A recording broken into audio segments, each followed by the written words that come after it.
All right, let's dive right in. Today we're going to talk about a fundamental shift in warfare, and it's one that's not really happening on a battlefield somewhere, but inside the soldier themselves. This is all about the evolution of human augmentation. So let's just kick things off with a question that really gets to the core of all this. What if the next weapon isn't something you hold in your hands? Not a rifle. The next weapon is not something you hold. It is something you become. Yeah. Think about that for a second. This is where that line, that very clear line between a soldier and their weapon, just starts to completely blur. And that idea right there, that's the heart of this whole tech revolution, the weapon you become. So to be super clear, we are not talking about a better gun or stronger armor. No, we're talking about tech that's literally attached to the human body, worn, integrated, basically becoming a part of you. And this is a huge pivot in history. I mean, for centuries, military power came from the outside. Now, the focus is flipping to an inward battlefield. Right, so this is the paradigm shift we're talking about. For all of human history, military advantage was about external tools, right? Better swords, faster rifles, bigger machines. But today the game is changing. It's about internal systems. The battlefield isn't just, out there anymore. It's inside the person. And this quote just nails it perfectly. The human body is becoming the platform. So think about it this way. Instead of pouring all the resources into building a better tank, the focus is shifting to building a better, more resilient soldier. Okay, I know what you're probably thinking. This all sounds like something straight out of a sci-fi movie. But here's the thing, it's happening right now. So what does this tech actually look like in the real world? Well, the official name for this whole field is human augmentation. And the goals are actually pretty straightforward: to create systems that directly boost a person's natural strength, their endurance, and, really importantly, their awareness of everything going on around them.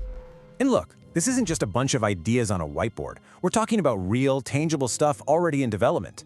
Things like soft exoskeletons that help you carry heavy loads without getting tired, intelligent fabrics, literally clothing that can monitor your vital signs in real time, and yeah, even the early stages of neural interfaces, designed to make the link between your brain and a machine almost instant. So what's the real end game here? What's the practical point of all this tech? Well, it's probably not what you're thinking. It's all about removing human limits. Now we got to be clear about something. The goal here isn't to create Captain America. We're not talking about superheroes who can fly or bench press a tank. The real world use is actually way more subtle, and honestly, a lot more strategic.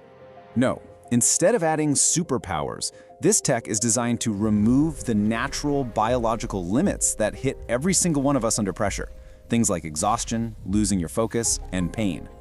And when you look at the before and after, the difference is just stark.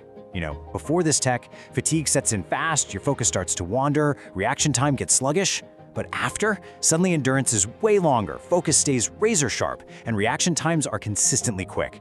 It's all about optimizing that human performance, right? When the stakes are highest. And it doesn't even stop there. This tech is being designed to delay the feeling of debilitating pain, and, this is absolutely crucial, to keep a person's decision-making stable and clear, even when everything around them is pure chaos. Okay, so if this is such a game changer, why aren't we hearing about it on the news every night? Well, that brings us to the final piece of the puzzle, the quiet revolution. The simple reason we don't really see this stuff is that it doesn't fit our Hollywood idea of what advanced warfare looks like. It doesn't go boom, it doesn't glow in the dark or make cool laser sounds. It's internal, it's subtle, and to anyone on the outside, it's basically invisible. And there are a few big reasons for that. For one, a lot of this research is, you guessed it, classified. Plus, it's often hidden behind these really harmless sounding labels, like performance optimization. But the biggest reason? The weapon isn't a separate thing anymore that you can point a camera at. It's literally part of the person. And that's the real strategic takeaway here. The future of warfare, it might not be won by the side with the biggest bomb. It'll be won by the side whose people can last longer, think faster, and just plain endure more. The human being themselves, that's becoming the decisive factor. So that leaves us with this one final, really powerful idea to chew on. When the body becomes the system, war changes forever. It's a fundamental shift, away from the machine and back to the human. And honestly, it probably raises just as many questions about our future as it answers.